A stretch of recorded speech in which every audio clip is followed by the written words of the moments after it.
नमस्कार दर्शक बंधु मु कवि देवेंद्र पट्टनायक फ्रॉम जरका जाजपुर। आज मुझे आपण शुणा जाऊँगी मोर दंत्यस अनुप्रास एक स्वरचित कविता जो कवितार शीर्षक संपर्क कोणार्क। संपर्क कोणार्क।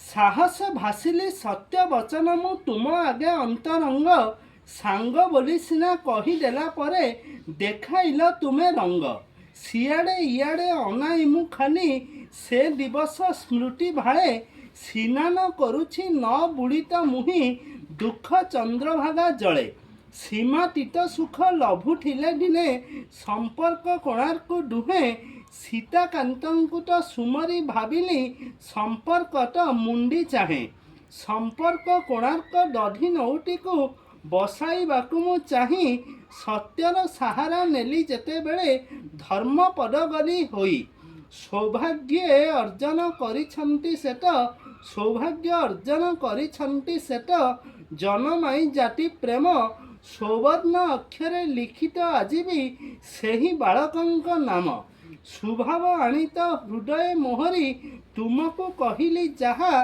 सुमित्रट मते करिदेल पर हृदय तुम की लुहा सूर्योदय ठारू सूर्यास्तर जाए तुम कथा भावे मुहि सूर्यंकर सम ज्योतिर्मय भाव परागे गला उभई सृष्टिकर्तांकर चरण जुगले गुहारी मोहर एही सृष्टिकर्तांकर चरण जुगले गुहारी मोहरी एही सृष्टि तो न हेउ ए सम संपर्क स्वार्थे थाए परे नहीं सेही माने परा सरल जनन को एपरी दियंती धोका से कथा सुमरी निरीह हृदय कांडू थाए एका एका सेही माने परा सरल जनन को एपरी दियंती धोका से कथा सुमरी निरीह हृदय कांडू थाए एका एका से कथा सुमरी निरीह हृदय कांडू थाए एका एका कांडू थाए एका एका रही। नमस्कार। मोर ए स्वरचित कविता भल लगी